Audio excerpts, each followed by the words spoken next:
The Meridian's echo hummed with the kind of mechanical contentment that comes from 3 months of smooth sailing through the void, its quantum drives purring like an oversized cat that had found the perfect sunbeam. Lieutenant Jake Morrison had long since stopped noticing the subtle vibrations that ran through the ship's hull, though he still caught himself tapping his stylus against the lab bench in rhythm with the hyperdrive's pulse. A habit that he'd noticed made his Veiltheran colleagues' left ear twitch with barely concealed irritation.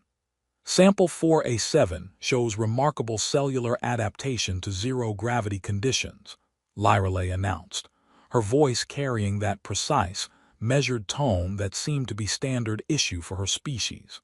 She peered into the quantum microscope, her elongated ears shifting slightly as she adjusted the electromagnetic resonance frequency. The organism appears to have developed tertiary mitochondrial structures within the first 72 hours of observation. Jake glanced up from his own workstation, where he'd been attempting to categorize what could generously be called space moss, but looked more like something that belonged in a teenager's forgotten lunch box. That's either really impressive or really disturbing. I'm going with impressive because it's before lunch and I'm feeling optimistic. The slight pause in Lyreley's movements might have been amusement, though with Veiltherans it was hard to tell. Their emotional expressions were about as subtle as quantum fluctuations, theoretically present but requiring specialized equipment to detect. "Your optimism is noted in the record," she replied, which Jake had learned was Veiltheran for, "That was almost funny, but I'm too dignified to laugh." The laboratory aboard the Meridian's Echo was a testament to humanity's ability to make even the most advanced technology feel cramped and cluttered. Specimen containers lined every available surface, their biostasis fields casting dancing shadows on the walls as various alien flora pulsed and swayed in their artificial environments. The air recycling system worked overtime to filter out the exotic pheromones and chemical signatures, though it occasionally missed something that made Jake's nose itch in ways that evolution had never prepared him for. "You know what I don't understand about Veiltheran science protocols," Jake said, abandoning his Moss classification in favor of what he considered essential cross-cultural dialogue. Lyreley's ears perked up slightly, literally, which Jake had discovered was their version of raised eyebrows. "Please enlighten me, Lieutenant Morrison. Why do you catalog everything in base 12 mathematics? I mean, I get that your homeworld has 12 moons or whatever, but have you tried explaining orbital mechanics to a computer that thinks in binary? It's like trying to teach calculus to a goldfish. Our mathematical system is based on the harmonic resonances of our trilunar tidal system, which creates a natural duodecimal framework that—" Lyreley began, then stopped, her ears drooping slightly. "You are making another joke, aren't you? The goldfish thing was a joke. The base 12 complaint is totally legitimate. I spent 2 hours yesterday trying to convert your pH measurements, and I'm pretty sure I accidentally classified that fungus sample as having the acidity of battery acid. Sample 3C2 does indeed possess highly corrosive properties. Your calculation was correct." Jake blinked. "Seriously, we've been keeping acid fungus in a standard biocontainer for 3 days. The containment field is rated for Class VII corrosive organisms. There was no danger." "Oh good, because for a minute there I thought we might die horribly. Just checking." Jake returned to his work, muttering under his breath about alien safety protocols and the relative likelihood of surviving the next 3 months with all his limbs intact. The comfortable silence that followed was broken by a sound that Jake had come to associate with impending inconvenience. The subtle shift in the ship's humming that indicated the AI was about to have an opinion about something. "Attention laboratory personnel," came the voice of Arya, the ship's artificial intelligence, whose personality programming seemed to have been designed by someone with a sardonic sense of humor. "Minor gravitational anomaly detected in Section C. Please secure all equipment and prepare for temporary gravitational fluctuation." "Define minor," Jake called out, already reaching for the magnetic clamps. Approximately 15% variance in local gravitational field strength, duration estimated at 30 to 45 seconds. Lyralay's hands moved with practiced efficiency, securing her specimens and powering down the quantum microscope.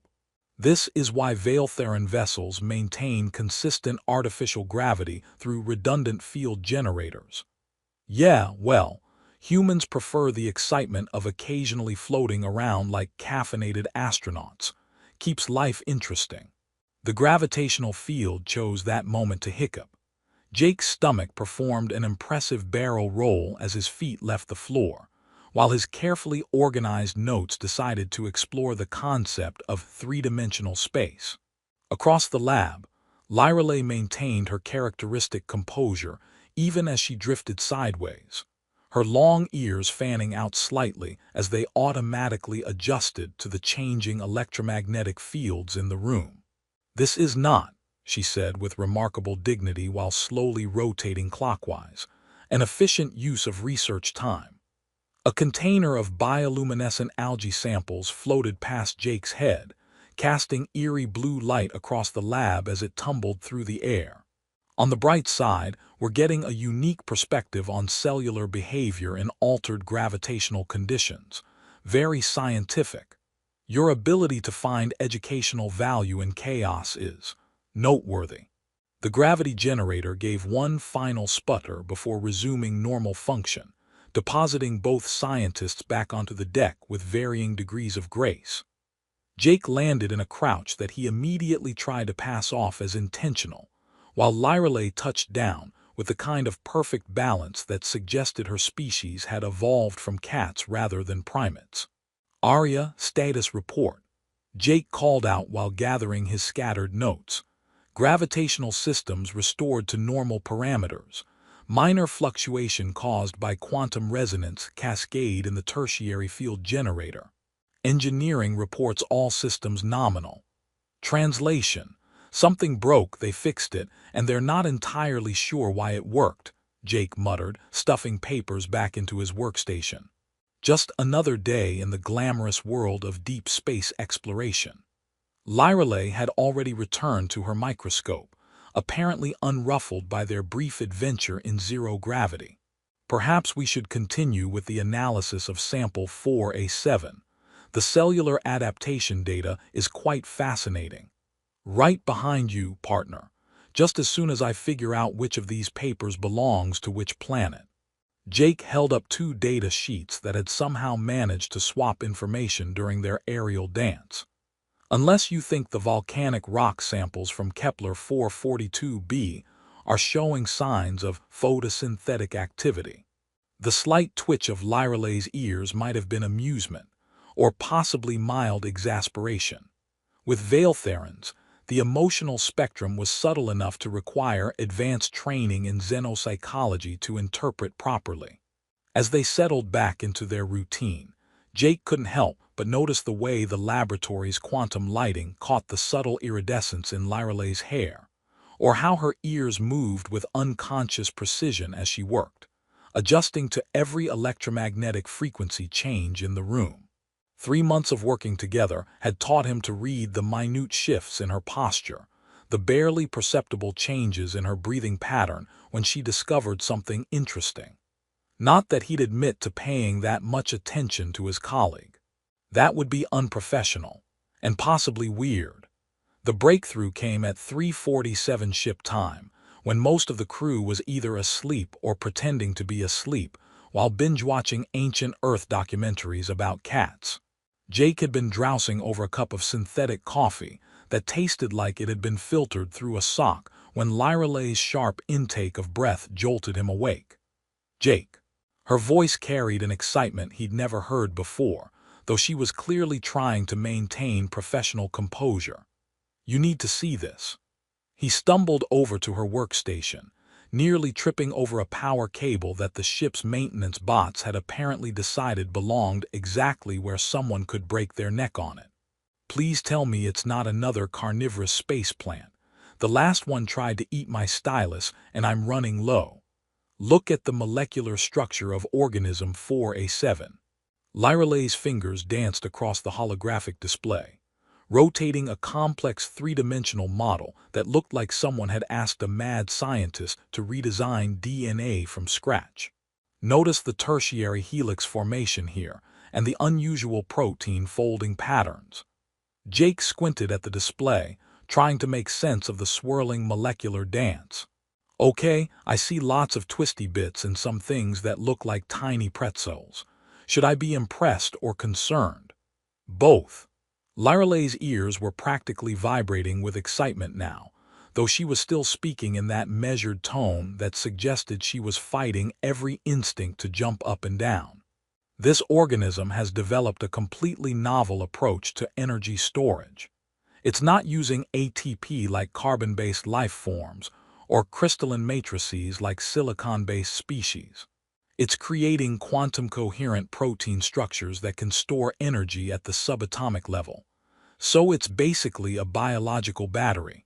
More than that, it's a biological quantum computer. Each cell can process information at quantum speeds while simultaneously storing massive amounts of energy. Jake, this could revolutionize everything we know about bioengineering. Jake stared at the hologram, then at Lyralay, then back at the hologram, and we found this growing on a rock. A very special rock, apparently. Lyralay pulled up the geological survey data.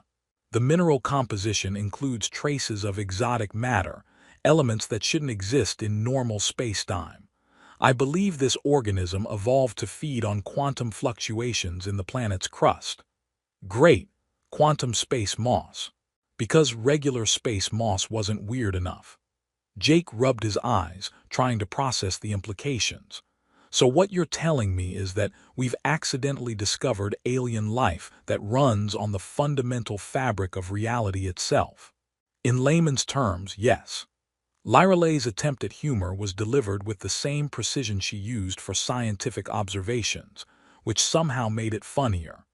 Though I would phrase it as a carbon-based organism that has achieved stable quantum coherence at the cellular level while maintaining biological functionality. Your version is much catchier. We should definitely use that for the mission report. Jake leaned closer to the display, watching the molecular model rotate. Okay, I have to ask, on a scale of 1 to accidentally created a black hole, how dangerous is this thing? Lyralay's ears drooped slightly as she considered the question. The energy storage capacity is theoretically limitless, but the organism appears to have natural regulatory mechanisms. However, if those mechanisms were to fail, we'd have a very bad day. The resulting quantum cascade could theoretically destabilize local spacetime in a radius of approximately 50 kilometers. Jake nodded thoughtfully. So, Tuesday. I fail to understand how catastrophic spacetime destabilization relates to the second day of the Earth week. It's an expression, means just another day at the office. You know, routine cosmic horror, existential dread, the usual. Jake gestured at the specimen container, where the innocuous-looking organism pulsed gently in its biostasis field. Though I have to admit, our office has better views than most. The laboratory's observation port offered a spectacular view of the Kepler 442 system, where twin gas giants performed an elegant gravitational waltz around their parent star. Streams of charged particles from the stellar wind created aurora-like displays in the planet's upper atmospheres, painting the darkness in shades of emerald and gold. Your species has a remarkable ability to find humor in situations that would cause most civilized beings to experience severe anxiety, Lyralay observed, though Jake caught a hint of curiosity in her tone. It's either laugh or have a nervous breakdown, and nervous breakdowns are terrible for crew morale. Jake settled into his chair, cradling his synthetic coffee. Besides, if we're going to accidentally destroy reality, at least we're doing it in style. I mean, look at this place. Even the space rocks here are overachievers. Lyralay's attention returned to her data, but Jake noticed the way her posture had subtly relaxed. Over the past weeks, He'd begun to catalog these small changes in her behavior. The slight forward lean when she was particularly engaged with her work, the unconscious way she touched her right ear when concentrating, the barely perceptible softening around her eyes when something genuinely fascinated her. The symbiotic relationship is extraordinary, she continued, pulling up another holographic display.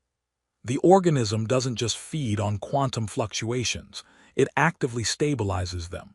It's creating pockets of ordered spacetime around itself, like a biological version of our ship's reality anchors.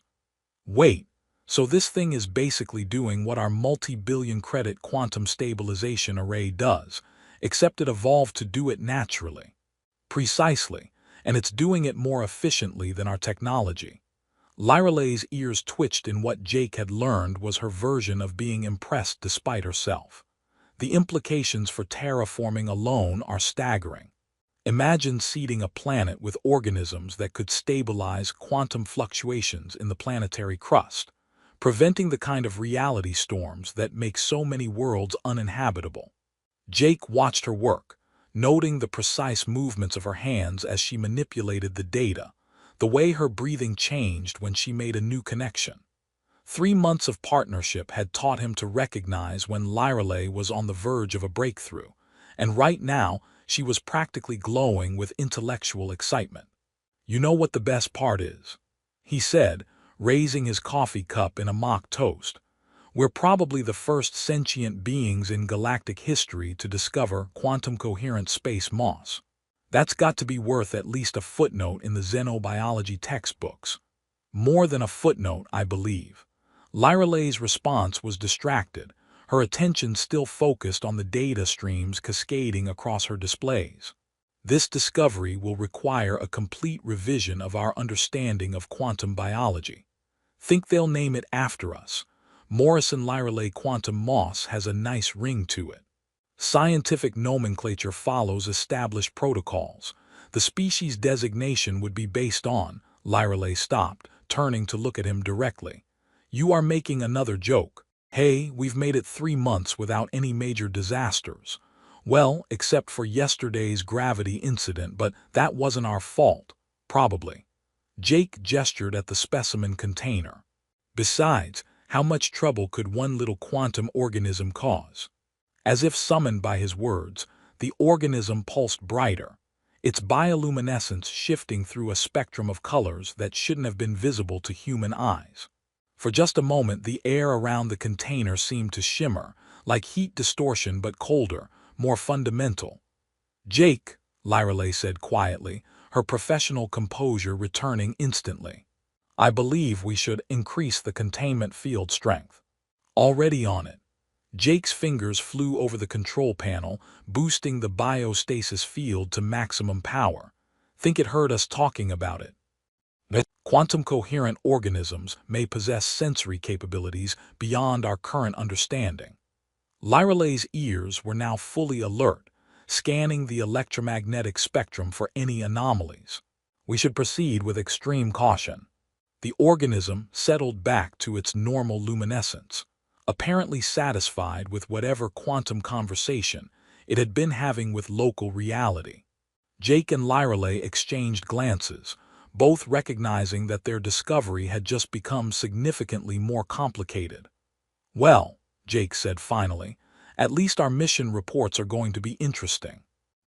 The observation deck at 200 hours was Jake's favorite place on the entire ship, mostly because it was the only location where he could pretend the Meridian's echo wasn't a glorified tin, hurtling through the cosmic void at speeds that would have made his ancestors weep.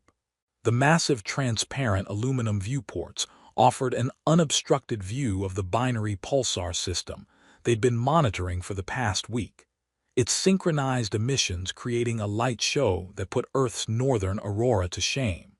"You know, when I signed up for deep space exploration, nobody mentioned the insomnia," Jake said, settling into one of the observation chairs with a steaming cup of something that claimed to be hot chocolate but tasted more like sweetened cardboard.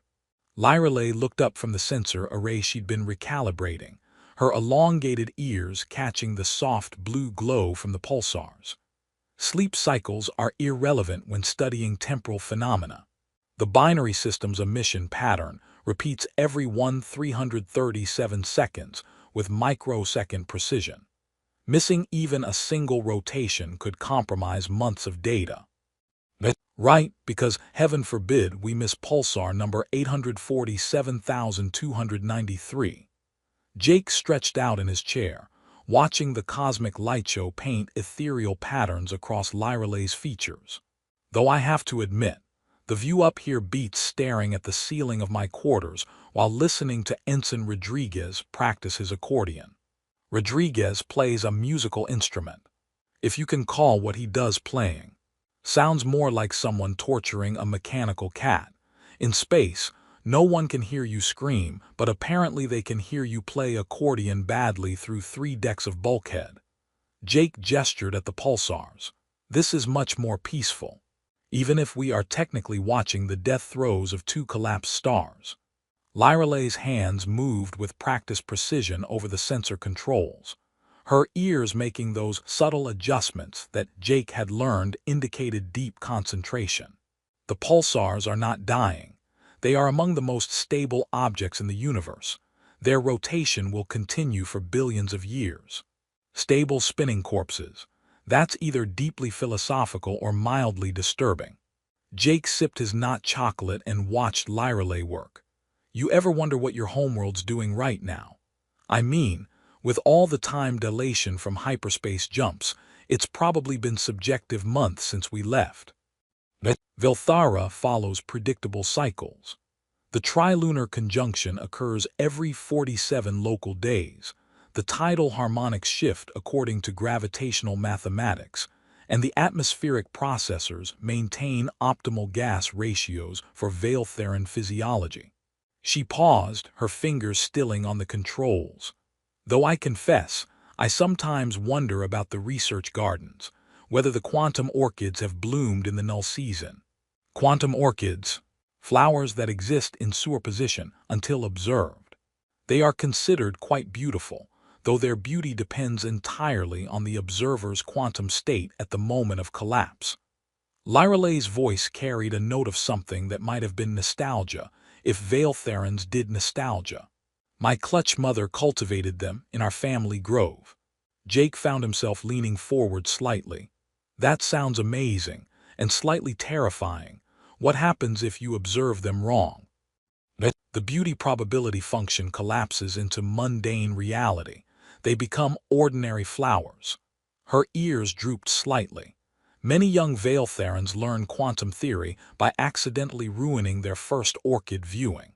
Ouch. Nothing like crushing a kid's dreams with physics. Jake chuckled. On Earth, kids learn about disappointment when they find out their pet goldfish isn't actually sleeping. Much less traumatic than accidentally destroying quantum beauty through improper observation. Your species appears to have a talent for finding humor in suffering. It's either that or therapy, and therapists are expensive. Jake gestured at the pulsars again. Besides, look where we ended up. 2 different species from worlds hundreds of light years apart, sitting together watching dead stars dance. If that's not worth a laugh, I don't know what is.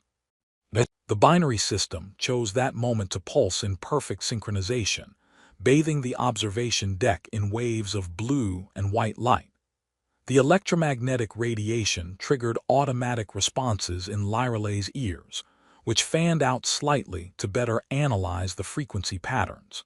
The harmonic resonance is fascinating, she murmured, adjusting the sensor array again. The gravitational waves create interference patterns in local spacetime. If we could map them precisely, we could do what? Potentially predict quantum fluctuations across this entire stellar region. The applications for navigation alone would be revolutionary. Lyralay's excitement was barely contained behind her professional demeanor.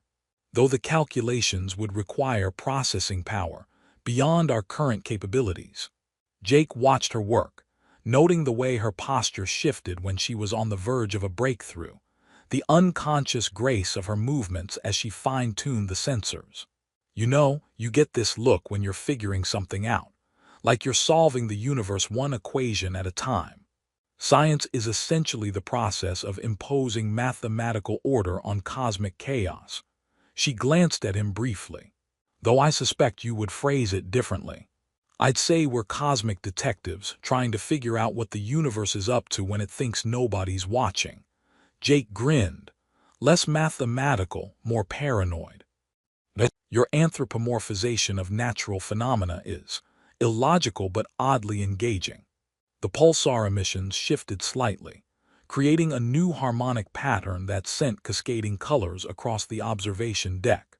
Lyralay's fingers flew over the controls, capturing every nuance of the electromagnetic symphony. There. She leaned back with satisfaction.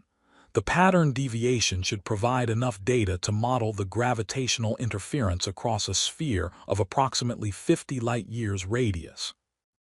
And in terms a simple human can understand.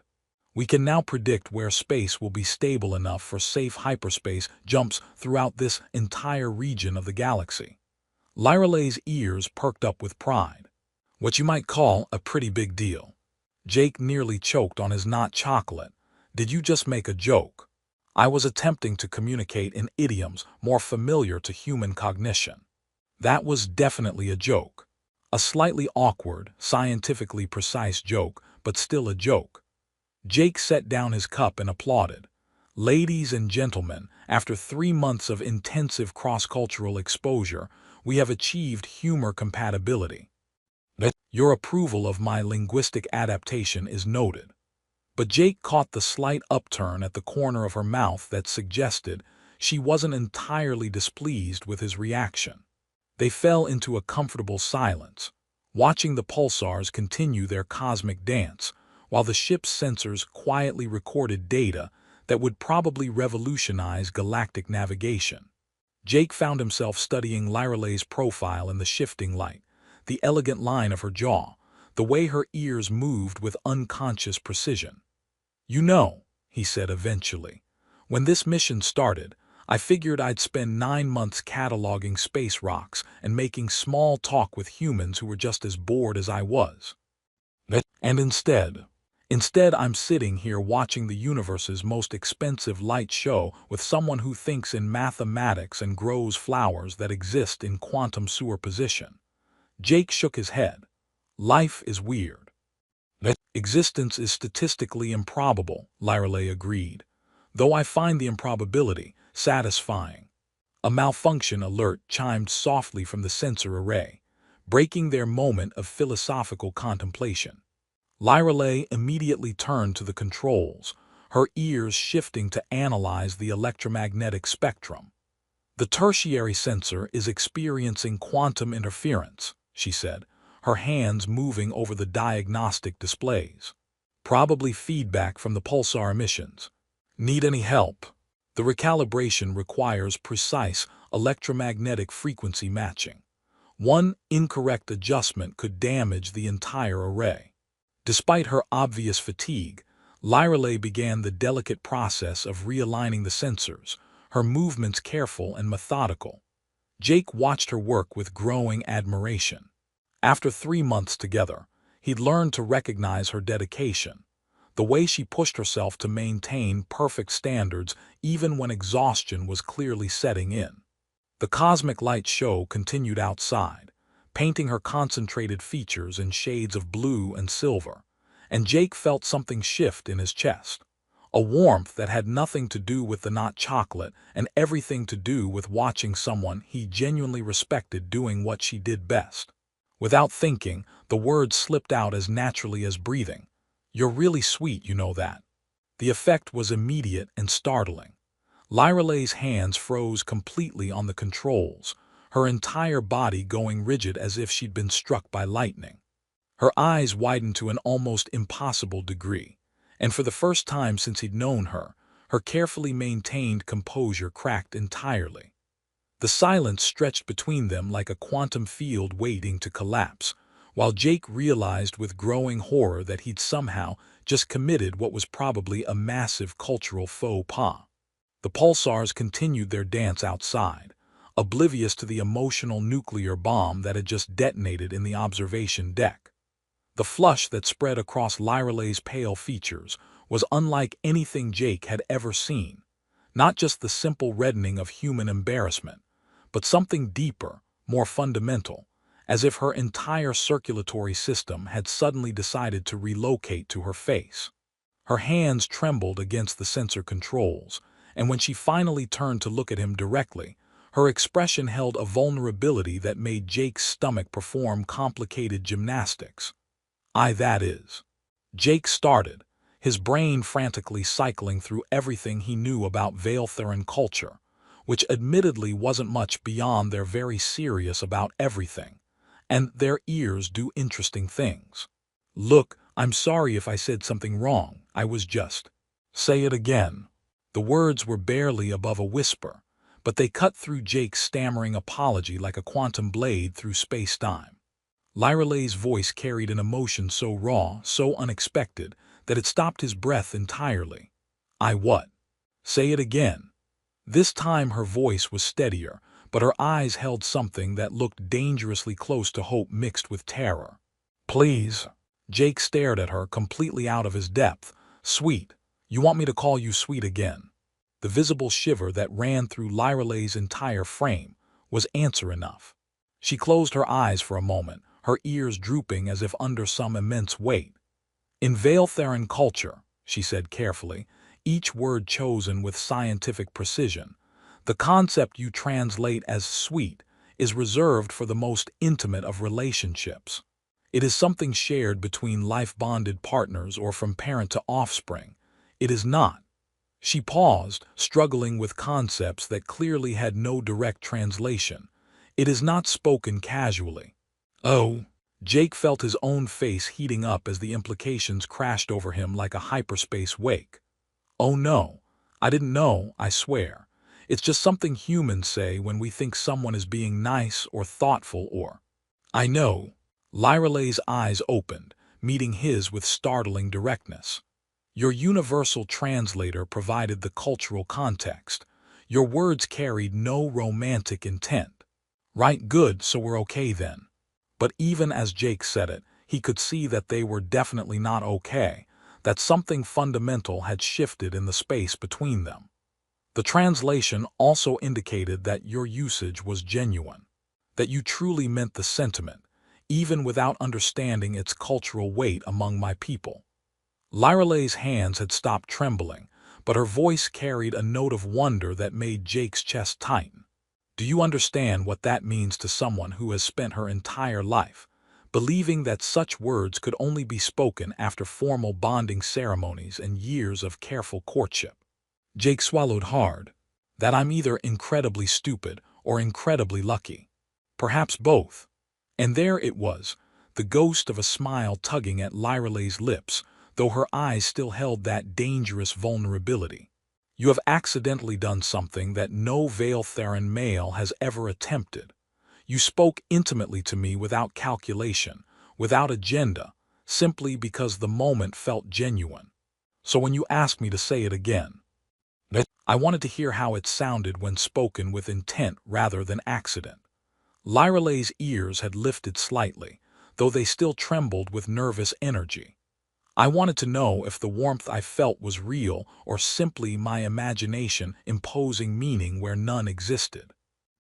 The binary pulsars continued their cosmic dance outside, painting the observation deck in rhythmic waves of light that seemed to pulse in time with Jake's heartbeat. He found himself moving closer to Lyralay without conscious thought, drawn by something that transcended cultural barriers and species differences. Sweet, he said softly, and watched her eyes flutter closed as if the word carried physical weight. The harmonic resonance, she whispered, is quite extraordinary. Are we still talking about pulsars? We are talking about quantum entanglement. Lyralay opened her eyes, and Jake saw something there that made his breath catch. The phenomenon where two particles become connected across impossible distances, their states forever linked regardless of the space between them. That's either very romantic or mildly terrifying. Why not both? The smile that accompanied her words was genuine now, transforming her entire face into something radiant. After all, you have already demonstrated that the most significant discoveries often come from unexpected interactions. Jake laughed, feeling some of the tension drain from his shoulders. So what you're saying is that I've accidentally quantum entangled us through improper use of human colloquialisms. The mathematics are complex, but essentially, yes. Lyralay's professional demeanor was reasserting itself, but tempered now with something warmer, more personal. Though I should note that quantum entanglement, once established, cannot be easily severed. Good thing I'm not planning on going anywhere. Jake gestured at the observation port, where the pulsars continued their eternal dance.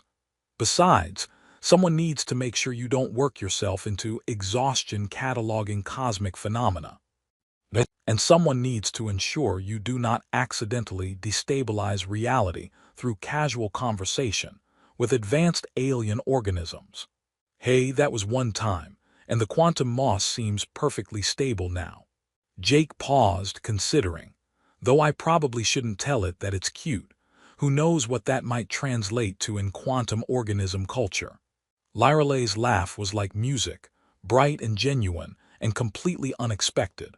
I believe cute would register as a compliment regarding geometric efficiency. Quantum organisms appear to appreciate mathematical elegance. See, this is why we make a good team. You handle the science. I handle the inappropriate comments that accidentally revolutionize our understanding of the universe.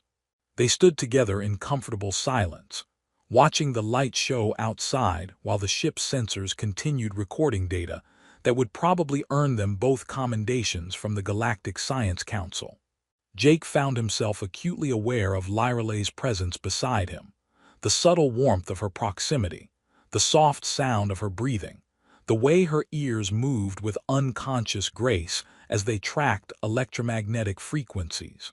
"Jake," she said eventually, her voice carrying a note of scientific curiosity mixed with something more personal. In human culture, what typically follows the establishment of emotional quantum entanglement? Jake grinned, feeling more like himself than he had since the moment he'd accidentally triggered this whole cascade of cultural confusion. Well, traditionally, we'd probably share some terrible coffee and argue about whose turn it is to recalibrate the sensors. Maybe watch a few more pulsars together. That sounds acceptable. And if we're feeling really adventurous, I might tell you more jokes about quantum mechanics until you laugh at them voluntarily instead of by accident. Now you are being deliberately absurd. Maybe, but you're smiling, so I'm calling it a win. Jake settled back into his observation chair, patting the seat beside him. Come on, Dr. Lyralay. Let's watch some more dead stars dance and see what other fundamental principles of physics we can accidentally violate through casual conversation. Lyralay took the offered seat, her posture more relaxed than Jake had ever seen it. The statistical probability of us causing further cosmic incidents through verbal interaction is quite low. Famous last words. Indeed. She turned to look at him directly, her expression mixing scientific fascination with something distinctly more personal. Though I find myself curious about the experimental parameters. Outside, the binary pulsars spun their eternal waltz, broadcasting gravitational waves across the cosmos, while two very different beings discovered that the most profound connections often began with the simplest words. The Meridian's Echo continued its journey through the void, its crew now including two scientists